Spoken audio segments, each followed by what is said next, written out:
Манай улс олон улсын Аби Олимпийн холбоонд 2015 онд элссэн анх дугаар тэмцээн 1981 онд буюу олон улсын хөгжлийн бэрхшээлтэй иргэдийн жилийг тохиолдуулан Токио хотноо Японы эзэн хааны ивэлдор зохион байгуулж байсан юм а. Энэ удаагийн олон улсын Аби Олимпийн 9 дахь тэмцээнийг Францын ерөнхийлөгч ивент итгэж өөрийн орондоо зохиолоо. Францын Барда хотноо болсон энэхүү тэмцээнд 37 орны 700 гаруй хөгжлийн бэрхшээлтэй иргэн 50 мэрэгчлэр ур чадвараа сорсноос манай улсын тамирчид 3 мөнгө 1 хүрэл медаль хүртэж чадлаа.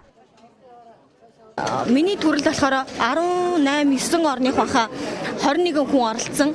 Тэгээд өрсөлдөгчнөр маш их байлаа. Тэгээд миний шагнал медаль болохоор тусгай байрын шагнал сагсуулжих гээд сагсуулчээр оролцоод авсан юм.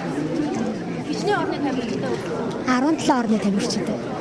ямар орн байсан? Солонгос, Мако, тэгээд Югослав, Чех, ерөн бүр орон нийлтийн нөгөө тамирчтай байсан.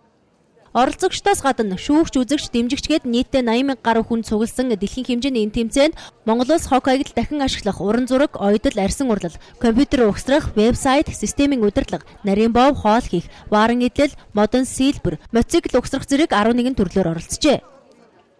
За Монгол улс бол анх удаа уг тэмцээнд орж байгаамаа. Энэ тэмцээнд ороход одоо хөдөлмөрийн яам, нийслэлийн засаг дарганы хамгийн газар, төрийн банк гэдээ маш олон хүмүүс сэтгэл зүрэхээр биднийг дэмжиж энэ тэмцээнд явуулсан.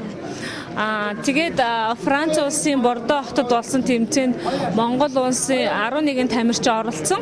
Энэ 11 тамирчин тэгээд багаар 18 хүн очиод оролцоод ирлээ.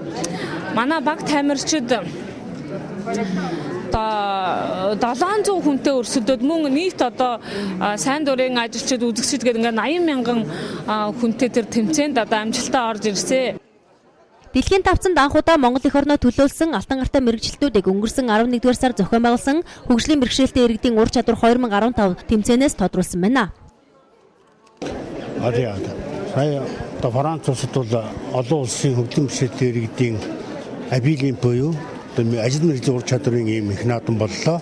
Энэ нь одоо тэмцээний бэлтгэд бол хөдөлмөрийн яам анхаас өнгөрсөн онд эхлээд анхудаа бол одоо хөгжлийн иргэдийн ур чадвар 15 гэдэг тэмцээний зохион байгуулж байсан. Тэгээ энэ Аби Олимпиад анх удаа манай бид оролцлоо. Тэгээ энд оролцохдоо бүх бэлтгэлүүд хөдөлмөрийн яамд хамтран ажилласан. Бүх үйл ажиллагаанд хамтарсан мөн санхүүгийн хувьд баг бүгд ивент нэгтгэж оролцсон байна. Оролцогчийн шаардлагатай зардлыг санхүүжүүлэх зэрэгээр бүхий л үйл ажиллагаанд хөдөлмөрийн яам дэмжин оролцсон байна. Эзэмшсэн мэрэгжлийнхээ эд хавыг олон улсын тавцанд гайхуулж чадсан тамирчидаа баяр хүргэе.